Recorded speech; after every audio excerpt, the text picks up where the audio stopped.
Hola, mi nombre es Marcela Plata, yo soy enfermera y les quiero dar la bienvenida a este curso de primeros auxilios. ¿Qué es la atención de primer auxilio? La atención de primer auxilio son todas aquellas medidas inmediatas y temporales que es dada a víctima de accidente o en situación de emergencia antes y hasta recibir ayuda médica. O sea, son las primeras atenciones y uno no debe esperar que llegue la ambulancia, que llegue una persona especializada. Uno debe darla en el momento mismo en que se encuentra con un accidentado y en el lugar donde está el accidentado.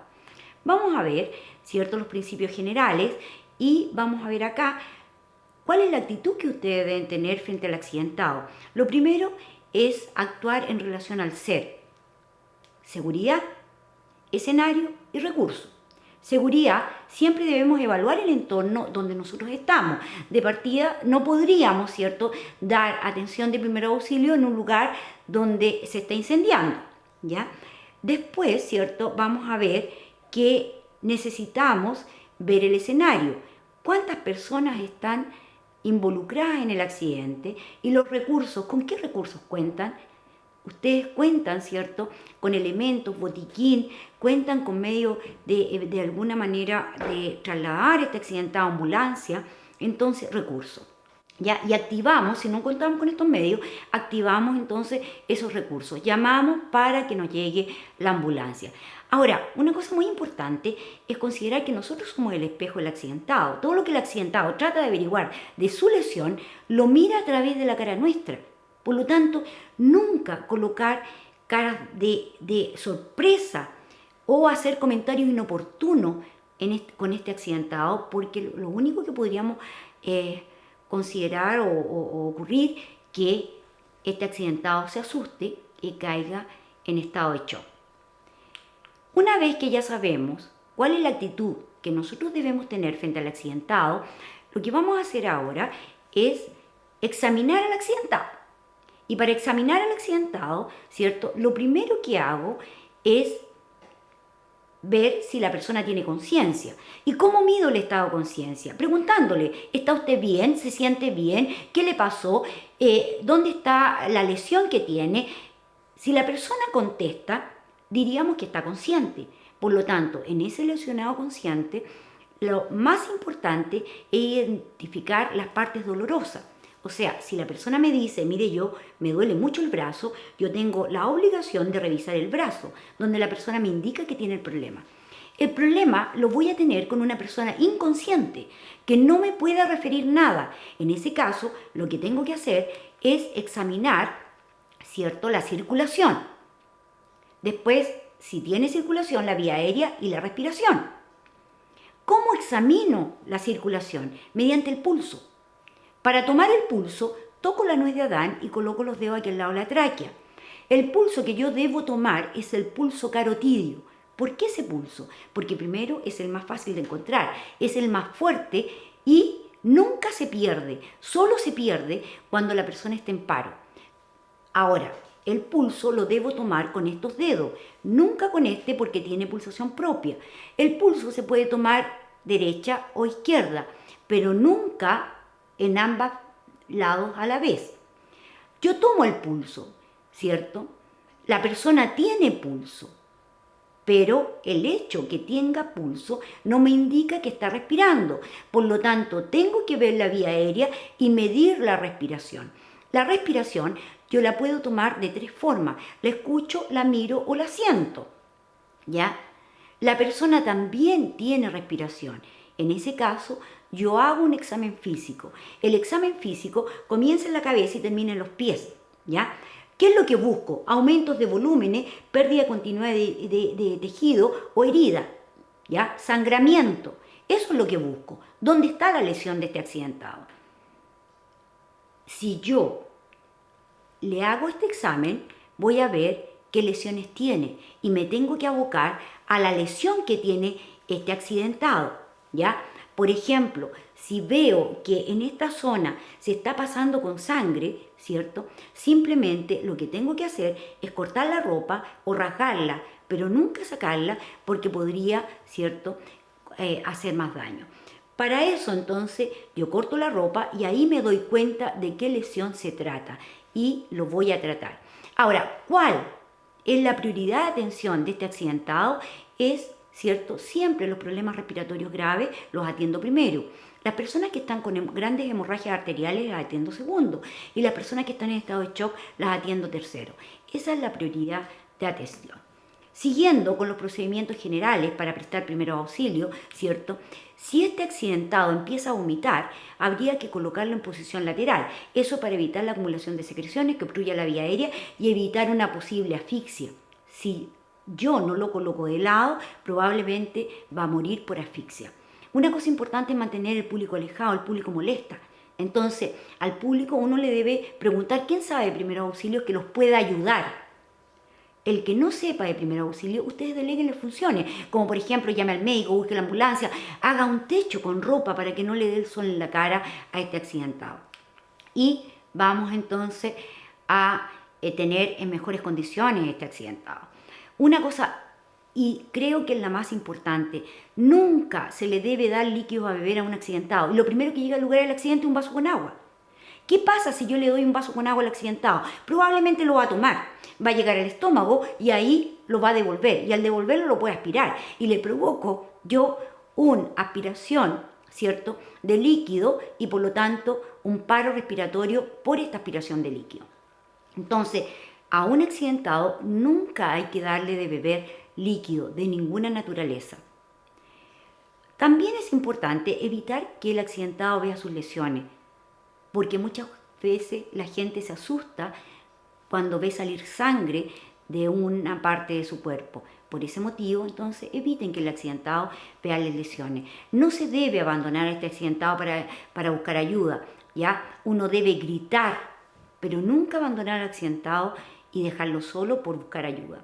Y mantener la temperatura del cuerpo también es importante. Recuerden que un accidentado grave que está en estado de shock no es capaz de controlar su propia temperatura del cuerpo. Por eso entonces nosotros lo vamos a abrigar si hace frío o desabrigar, ¿cierto?, si hace calor, soltándole los primeros botones de la camisa, colocándole un techo con ropa para que no le dé el sol en la cara, ¿cierto?, teniendo mucho cuidado con lo que es la intimidad y el pudor que debe tener esta persona. Ahora vamos a pasar a otro tema que son las heridas. Las heridas, ¿cierto?, es la pérdida de continuidad de la piel y generalmente se dan estas heridas, ¿cierto?, por traumatismo, por agresión del organismo. Las heridas nosotros las podemos clasificar en abrasivas o erosiones, cortante, punzante, cortopunzante, que es una mezcla entre la cortante y la punzante, y contusa. Vamos a ver la tensión en la herida abrasiva. Se produce esta cuando hay un rozamiento de la piel contra un objeto áspero como el asfalto, el cemento, los estucos de pared, el maicillo, la tierra. ¿Cuál es la característica de esta herida? Que aquí, ¿cierto?, al dañarse la piel, empiezan a salir pequeñas gotitas de sangre hacia el exterior. Como la sangre es un buen caldo de cultivo para todos los microorganismos ambientales, es muy fácil que esta herida se pueda infectar. Por lo tanto, la atención de primer auxilio que nosotros vamos a dar en una herida abrasiva es hacer un lavado con agua y jabón desinfectante y vamos a cubrir con una gasa, con un apósito, con una tela limpia, si es una herida muy extensa, un brazo completo. Pero si es una herida pequeñita, de 5x5, incluso la podríamos dejar al aire libre para que secara con el aire del medio ambiente. Vamos a ver qué es una herida cortante. La herida cortante es producida con objetos con filo, como latas, vidrio, cuchillo. Esta herida es la más importante desde el punto de vista de hemorragia, porque el objeto cortante puede cortar la piel y ahí tenemos una hemorragia moderada. Puede cortar la musculatura y tenemos una hemorragia, ¿cierto?, mucho más abundante. Pero si pasamos a llevar una arteria, ahí sí se provoca una hemorragia, ¿cierto?, abundante y además pulsátil. Por ese motivo, entonces, esta herida pasa a ser la más importante desde el punto de vista de hemorragia. La atención de primer auxilio en esta herida es de inmediato, ¿cierto?, sobre la herida, donde vemos que está saliendo sangre, vamos a colocar un apósito. Hacemos compresión con ese apósito y debemos levantar la extremidad por sobre el nivel del corazón. ¿Para qué? Porque la posición, ¿cierto?, me impide a mí que salga tanta sangre.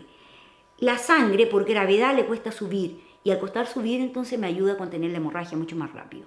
Una vez que contuve la hemorragia, vendo a presión y traslado a este accidentado a un centro asistencial. Recuerden siempre, en esta herida no se debe hacer curación. La prioridad de la atención de primer auxilio de este accidentado es detener la hemorragia. Eso es lo más importante. Vamos a ver qué es una herida punzante. La herida punzante es aquella producida con objetos con punta, como desatornilladores, rejas, clavos. Esta herida pasa a ser la más importante desde el punto de vista de infección, porque todos estos elementos podrían estar, ¿cierto?, contaminados con el tétano. Ojo, no se olviden que el tétano también puede estar en otros objetos punzantes, como trozos de madera, trozos de vidrio y además, ¿cierto?, trozos de plástico, ¿ya? Ahora, cuando esta bacteria entra a través de una herida punzante al organismo, queda en el fondo. Al quedar en el fondo, ¿cierto?, como no hay oxígeno, produce la enfermedad. Por eso que este accidentado debe concurrir a un centro asistencial. La atención de primer auxilio en esta herida es no retirar el objeto que ocasiona la herida. El objeto debe quedar en el lugar. Uno solamente lo mantiene, lo sostiene y con el objeto incluido debe ser trasladado a un centro asistencial. Primero, para que se le retire el objeto y segundo, para que se le coloque el toxoide antitetánico. La atención, ¿cierto?, en una herida contusa es muy fácil. Esta es causada por objetos romo con bordes irregulares y se produce cuando la fuerza del impacto supera la elasticidad de la piel. Esta es la típica herida que nosotros encontramos cuando cae una viga, un objeto contundente, una caja pesada. ¿Qué es lo que vemos? Un gran aumento de volumen, vemos un cambio de coloración, pero prácticamente no se ve nada más. Entonces la atención de primer auxilio es entablillar, inmovilizar y trasladar a un centro asistencial. Eso es lo único que se debe hacer en una herida contusa. Vamos a ver ahora cómo debemos hacer una curación. Recuerden que esta curación es de primeros auxilios. Lo primero es lavarnos las manos con agua y jabón desinfectante y nos debemos utilizar, ¿cierto?, colocar los guantes. ¿Por qué debemos colocarnos guantes? Por la cantidad de enfermedades infectocontagiosas que nosotros podríamos tener, ¿ya? Y podríamos contagiarnos si nosotros entonces no utilizamos un elemento de protección. Si en el lugar donde ustedes estuvieran no tuvieran guantes, debieran protegerse las manos con bolsas plásticas. Una vez que tenemos protegidas las manos, vamos a lavar la piel de la herida con agua y jabón desinfectante, o sea, vamos a jabonar la herida. Ahora, una vez que está jabonada, ya está limpia y limpiamos la herida. Esto se puede hacer de dos maneras. Limpiamos con suero fisiológico o lavamos la herida con agua hervida, tibia o fría. Ya la herida está limpia, por lo tanto podría ser que solo pusiéramos apósito. Si ustedes quieren aplicar desinfectante, háganlo en los bordes de la herida, no dentro de la herida, porque el desinfectante es un químico que al aplicarlo dentro de la herida podríamos ocasionar entonces un daño, ¿cierto?, por químico en un tejido que está desprovisto de piel. Y, ¿cierto?, vamos a cubrir con una gasa estéril o paño limpio y recuerden que en una herida cortante lo más importante es detener la hemorragia. Bueno, vamos a ver lo que son las quemaduras. Las quemaduras son todas las lesiones locales y generales producidas principalmente por la acción del calor sobre el organismo. ¿Cuáles son las causas más comunes de quemadura? ¿Cierto? Por temperatura, los sólidos calientes, como las quemaduras por plancha, por ejemplo. Por los líquidos calientes, cuando se da vuelta, ¿cierto?, una tetera, un termo, ¿ya? Y el frío también produce quemadura. También los agentes químicos, ahí tenemos agentes ácidos y alcalinos. Y también tenemos las quemaduras eléctricas, que son de gran gravedad. Y tenemos entonces por radiación y tenemos las quemaduras solares y por infrarrojo. Ahora, con respecto a las quemaduras, ¿cierto?, lo más importante, o una de las cosas importantes, es determinar la gravedad de esa quemadura. Y la gravedad la vamos a determinar por 4 puntos. Primero, por la profundidad, la extensión, la localización y la edad que tiene el accidentado. Esos 4 puntos son los que debemos analizar. Vamos a ver lo que es la profundidad. La profundidad, ¿cierto?, está dado por los grados de la quemadura, ¿ya? Y tenemos entonces la quemadura de primer grado, en la cual solamente quema la epidermis, la capa que nosotros podemos tocar. La característica de esta quemadura es que se ve la piel de color rojo. La más típica quemadura de primer grado es por el sol. Y esta quemadura produce dolor, pero no es un dolor muy intenso. La quemadura de segundo grado abarca la epidermis y la dermis, es mucho más profunda. Y la característica de esta quemadura es que se forma una ampolla, y esta quemadura sí es con un dolor intenso. La quemadura de tercer grado abarca todas las capas de la piel, epidermis, dermis, hipodermis. Es la más profunda de todas, incluso puede llegar a quemar el tejido óseo. Y fíjense que siendo la más profunda es sin dolor. ¿Y por qué sin dolor? Porque quemó los terminales nerviosos y la persona ya no siente, no tiene ninguna sensibilidad. Ahora vamos a ver la extensión de la quemadura. La extensión también es un factor importante y la extensión se mide a través de la regla de los 9. La regla de los 9, ¿cierto?, nos indica que la cabeza y el cuello tienen un valor de 9%, cada extremidad superior 9, la cara anterior del tronco 18, la posterior 18, cada extremidad inferior 18 y los genitales un 1%. Por lo tanto, ¿cuánto es lo que ustedes calcularían en una persona quemada, cabeza y cuello, brazo izquierdo, tórax y pierna izquierda? 54%. Una persona que tenga el 54% ya tiene riesgo vital, ¿ya? Por ese motivo, entonces, es muy importante la extensión. Ahora, la localización. Existen áreas del cuerpo que si sufren daño son mucho más riesgosas que otras. Van a ser mucho más riesgosas las quemaduras palmares, plantares, en cara, en cuello, en pliegue, en genitales, porque son zonas sensibles, pero también en órganos internos, como por ejemplo el pulmón. Muchas veces en los incendios la persona aspira aire caliente. El aire caliente quema todo lo que es el tracto respiratorio alto, bajo, y el aire caliente puede llegar a quemar un pulmón. Y por supuesto que un pulmón quemado es un órgano muy importante que está dejando de cumplir una función. Entonces, localización en estos órganos, ¿cierto?, es mucho más grave que en otras zonas del cuerpo. También tendríamos que ver qué edad tiene el accidentado que tenemos nosotros en el lugar. Si esa persona, ¿cierto?, es un niño, es mucho más grave una quemadura, porque en edades extremas de la vida la piel está más inmadura, es más sensible y, ¿cierto?, no está bien asumida todo lo que es entonces las funciones. Y por ese motivo, esta quemadura en un niño va a ser mucho más grave. En un adulto mayor también es grave la quemadura, porque el metabolismo es más lento, porque la piel está más deshidratada. Por ese motivo también, entonces, es mucho más grave.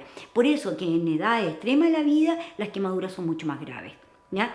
¿Cuál es la atención de primer auxilio que nosotros vamos a dar en una quemadura? Primero determinamos el tipo de quemadura y su gravedad y vamos a retirar cuidadosamente, ¿cierto?, todos los elementos que están apretados, enfriando rápidamente el área quemada durante varios minutos, aplicando solo agua fría sobre la lesión. O sea, nosotros vamos enfriando y vamos retirando los elementos que están apretados.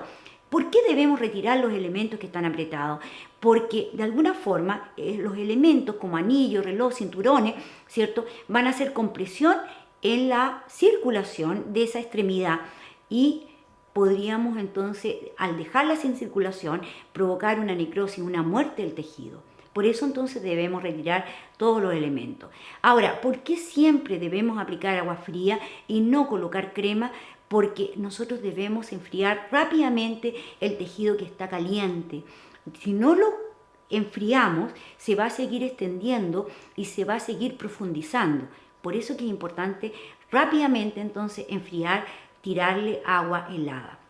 Toda quemadura se comporta como una herida y está sometida a las mismas complicaciones, en especial de infección. Por eso es que es importante proteger las zonas quemadas cubriéndolas con apósito estéril o paño limpio. Recuerden que en primeros auxilios el paño limpio es el que está lavado y planchado. ¿Qué paño ustedes tienen en la empresa, en el lugar de trabajo, en estas condiciones? Una polera, una camisa. Y en la casa, ¿qué paño limpio tienen? Las sábanas están lavadas y planchadas, o sea, estos elementos les pueden servir para cubrir una quemadura. Se consideran paño limpio. Vamos a ver entonces que dependiendo de la extensión y la profundidad de esta quemadura, el paciente debe ser trasladado a un centro asistencial, ¿ya?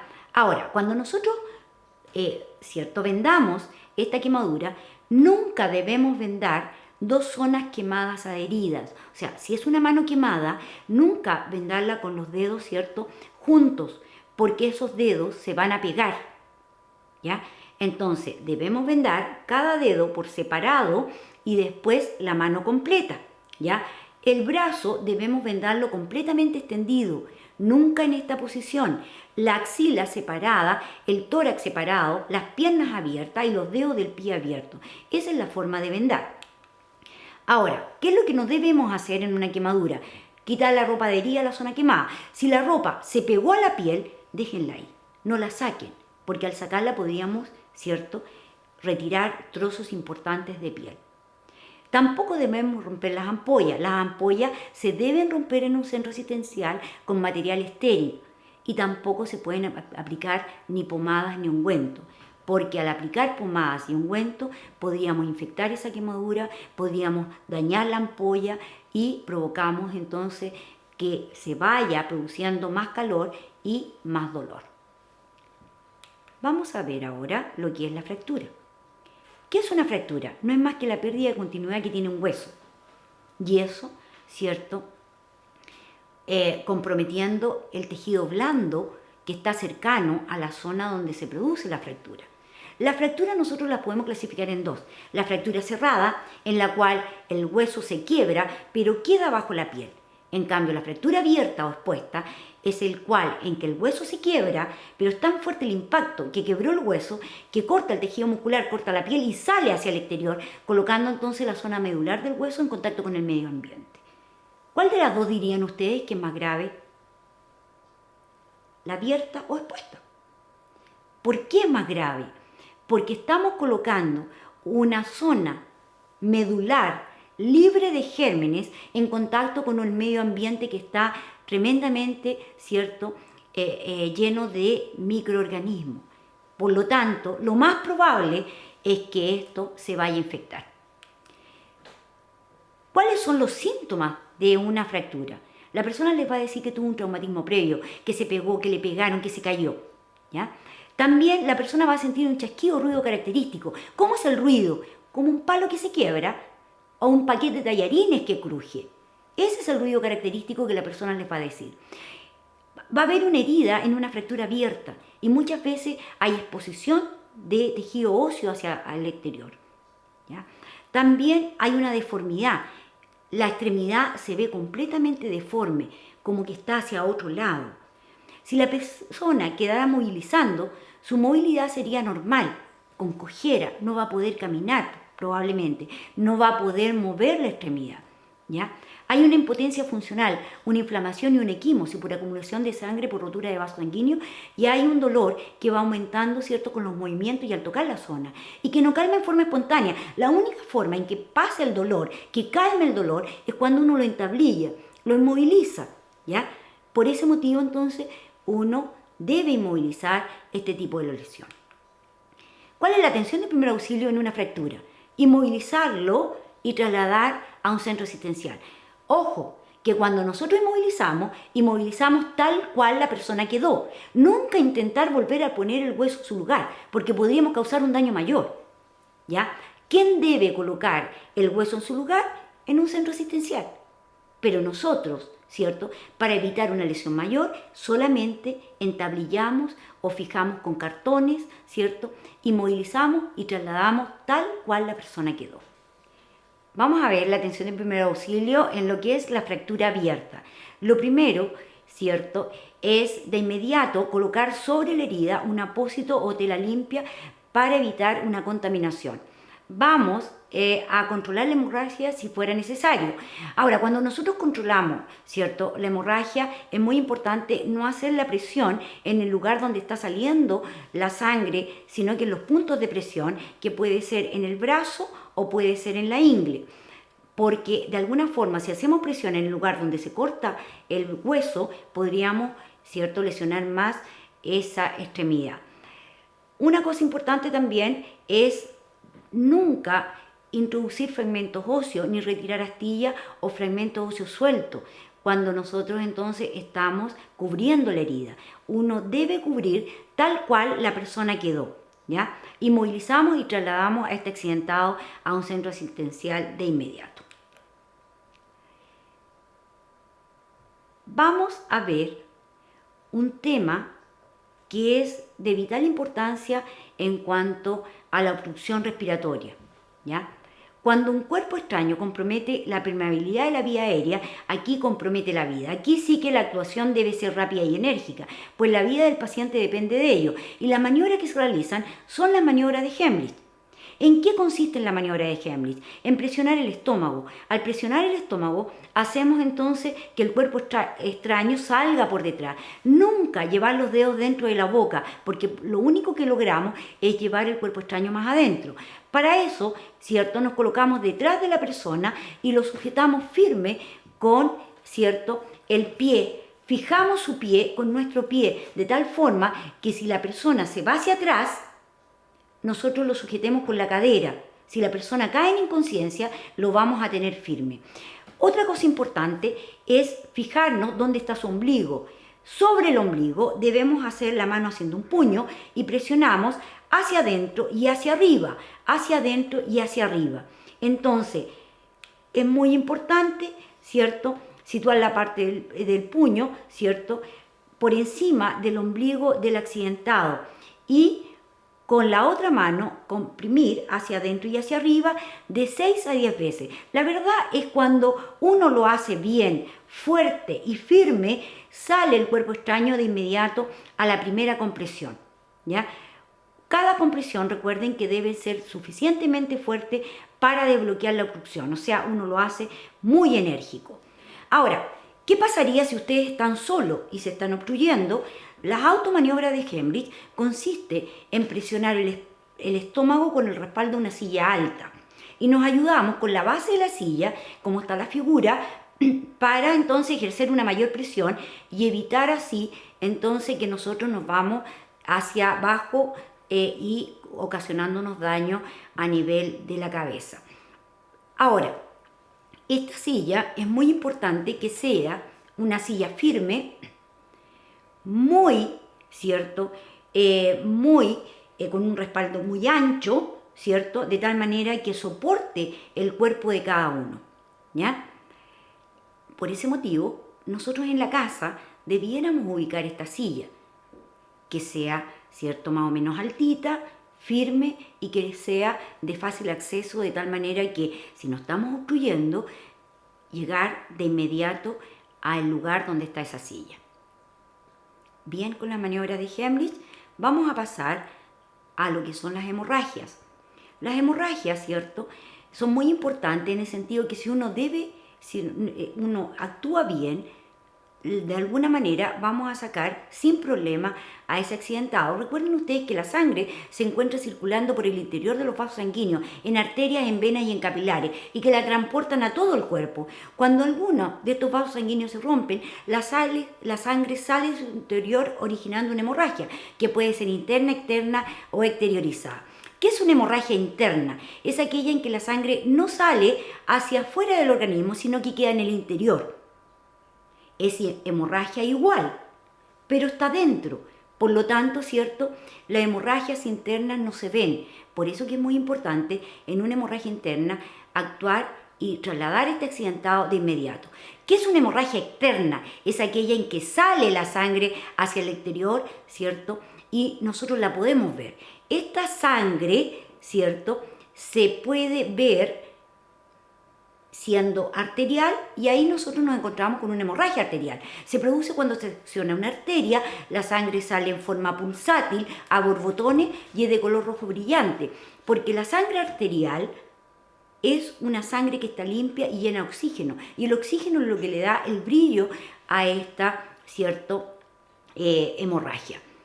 La hemorragia venosa se produce cuando se secciona una vena, la sangre sale en forma continua y es de color rojo oscuro, porque es una sangre que está llena de impureza. La hemorragia capilar es cuando se seccionan los capilares, en general una hemorragia escasa que se puede controlar fácilmente. ¿Cuál es la atención de primer auxilio en una hemorragia? Primero acostar a la víctima, si es posible nos colocamos los guantes de látex o goma, podemos también utilizar bolsas, ya lo saben, y nosotros vamos a contener la hemorragia. Para eso colocamos, ¿cierto?, un apósito sobre la herida y hacemos compresión y vamos a levantar, ¿cierto?, la extremidad. Una vez que nosotros estamos levantando la extremidad, ¿cierto?, vemos si la hemorragia para. Ahora, si este apósito se empapa con sangre, no lo retiren, porque el primer apósito forma tejido cicatricial. Entonces, sobre ese aplicamos otro apósito, ¿ya? Ahora, si la hemorragia no cede con estas medidas, nosotros lo que tendríamos que hacer es presión en los puntos de presión. ¿Dónde están los puntos de presión para los brazos? Es debajo del bíceps. Y los puntos de presión para las piernas es donde la arteria femoral cruza la ingle. Entonces uno mide la ingle y en la mitad debe colocar y hacer presión, ¿cierto?, para poder detener la hemorragia en las extremidades inferiores.